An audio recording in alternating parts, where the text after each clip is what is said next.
Hey guys, and welcome to the video. Now, I'm outspoken on this channel about only buying figures that I really want, and even more so now because I'm just running out of room to put stuff.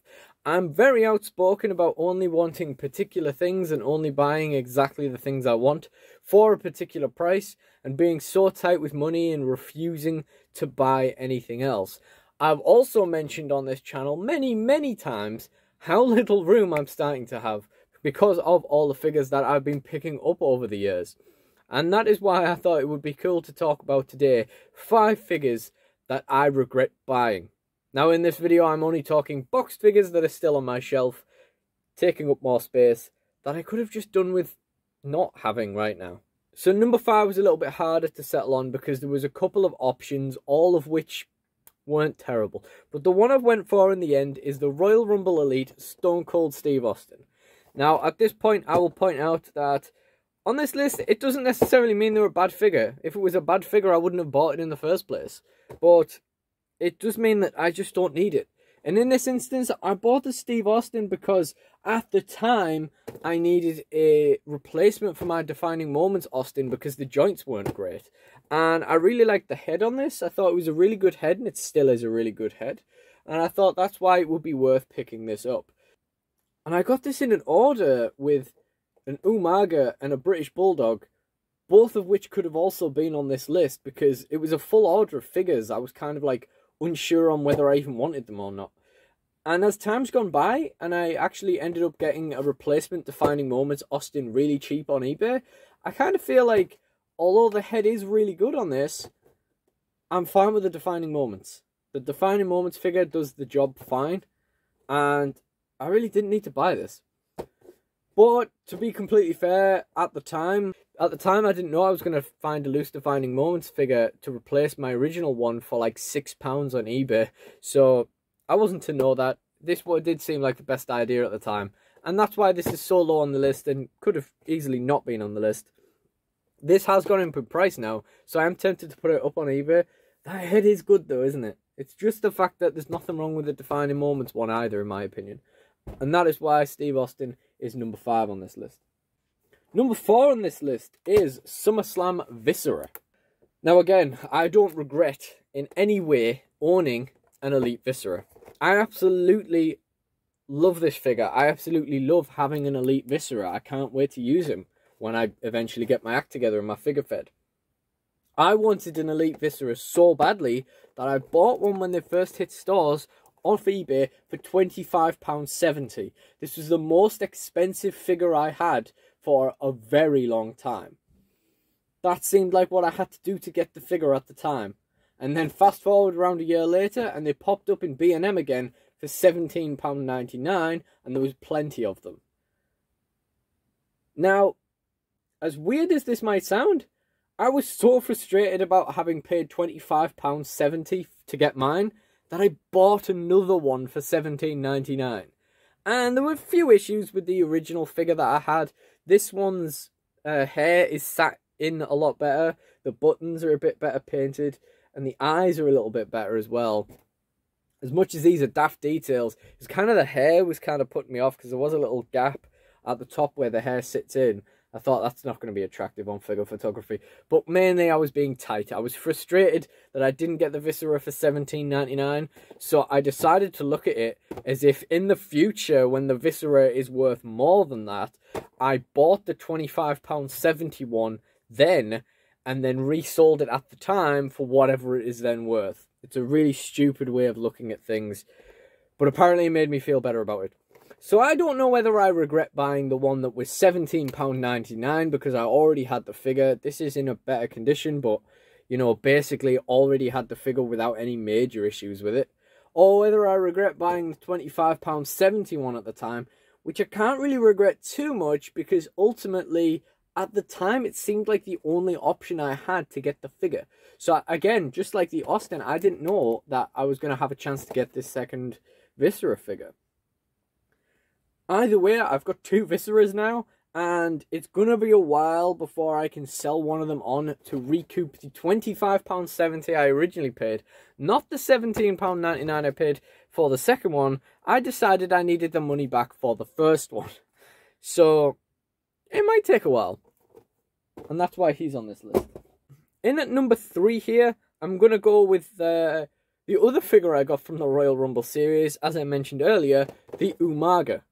Now, this is a great figure, don't get me wrong, but the original one was better. The original one with the black trunk, the black face paint and whatnot, that one was great. And at the time, you could get those loose on eBay for like £12. I paid $17.99 for this, along with the Steve Austin and the British Bulldog I mentioned earlier, when all three I wasn't sure of getting. I can't remember. I was trying to get the total value of the basket above postage for something, but I couldn't tell you what I was trying to buy in the first place. And that's how I ended up buying this Umaga. This ended up reduced to like £12 in Smith's, so I could have got it cheaper. And I could have just got the original one loose cheaper than this anyway. Granted, boxes are better than loosies, but if you prefer the figure and it's cheaper, I'd have probably been better off just doing that, or scouring eBay to try and find a boxed one of that figure, because it wasn't that expensive. Now, because this ended up lingering around long enough to be like reduced in Smith's, these aren't worth anything to sell on either. So I kind of just have this £17 Umaga with no plans for him, because the only reason I picked him up was just in case I thought of something. Because at this point I was in more of a just in case mood, which has led to me having such a storage problem now. Whereas now I wouldn't have bothered. I have no plans of what to do with it. I prefer his original figure, and I could have also gotten it cheaper if I waited longer. So, and I can't sell it on to recoup my losses either. So, yeah, I do kind of regret picking this up. But maybe one day this will have appeared in 5,000 DSW videos, and I'll do a video where I'm watching this back and laugh reacting at saying I have nothing for this, but I doubt it. In at number 2 is, to be honest, this probably should have went higher up than Umaga, because I probably regret buying the Umaga more than this. But the next one is the Wrestlemania series Goldberg. I actually bought all of these figures around the same time, now that I think about it, apart from the original Viscera.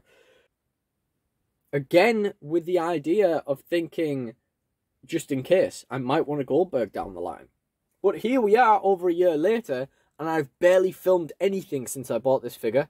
If I was ever going to use Goldberg, I'd have to be making a lot more figure-fed videos than I am now, because there are so many more people that I would like to use than Goldberg. This would be something as like a throwaway storyline, like he turns up for like a title run or something for a little bit of time, in a theoretical world where I was doing loads of figure-fed, and maybe I didn't know what else to do with the title. Maybe do one of those cliche things like having feud with Austin or something. I paid $17.99 for this Goldberg. Part of the reason I bought it, though, is because I knew, or I hoped at least, that this would go up in price again afterwards, because all of the Goldberg Elites before it were quite expensive on the secondary market. Now, that has happened. I can sell this. Even though these lingered around for quite a while, and it has been redone as a top picks figure, you can still sell these on eBay for £35 now. That's why this is number 2. Even though I probably had the least reason to buy this, I probably had the least interest in buying this figure, at least I can sell it on now. You can see how dusty it is. And that means I can get it back out the door, make my money back on it, maybe a little bit of profit. So $17.99 into £35, I'll be making something off that, even with eBay fees. So I can't say I regret this too much, but yeah, I don't really know why I bought this. And the number 1 in my list is someone who featured in a fig hunt video very recently, and it is, I hadn't even realised this, it is the 3rd figure I bought from the Royal Rumble series, Titus ONeil. Now, I bought this for £17.60. I bought it off the Entertainer when they had Michael P.S. Hayes for £17.60. I bought this and a Wonder Woman pop figure to get the shipping for free, so that I was getting the Michael P.S. Hayes for £17.60. The logic doesn't always make sense, but I thought this, being Titus's first Elite ever, I figured if it became rare, it could end up worth something. However, I didn't expect these to be overproduced to a point where there was 6 in my Smiths, reduced to a tenner. Now, I assume they must have been reduced further, because when I went back in Smiths, they were all gone. And I don't think it not being £10 was the reason those Tituses hadn't sold in the first place. But I paid £17.60 for this and then sat there for a year watching it getting cheaper and cheaper everywhere.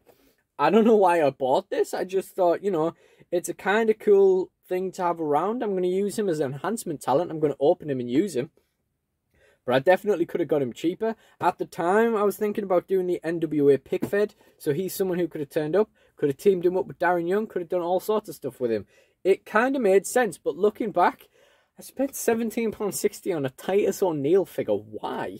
What was the point? And it was to get free shipping on the Michael P.S. Hayes, which doesn't really make sense anyway. But even that was pointless because the Michael P.S. Hayes ended up on Amazon for $19.99. So I didn't need to rush getting one. Obviously, I wasn't to know that that was ever going to happen. But the point of the matter is, the entire point of buying this there wasn't any, you know? I don't know. Like I say, this guy will get used. There'll be some. I'll give Titus ONeil some love. He's probably going to be used as enhancement talent. I just wish I'd got him cheaper. I wish he was a £10 Titus from my figure hunts a few weeks ago. I think that's more or less everything I had to say about these 5 elites. So, do you have any figures that you regret buying? I'm all ears. I hope you enjoyed this video, and if you did, please do like, comment, and subscribe. Thank you for watching. Goodbye. It's funny, really, though. So I had this entire Royal Rumble set, apart from the Ultimate Warrior, and I regret buying all 3 of them. To some extent. The funny thing is, I was tempted to buy the Ultimate Warrior, but it would probably be a similar thing, where if now, all 4 of them would have been in this video, and I'd have been saying, I wish I hadn't bothered buying this Ultimate Warrior, because I have no use for it. You know, the entire series could have ended up in this video. It's crazy. Oh well.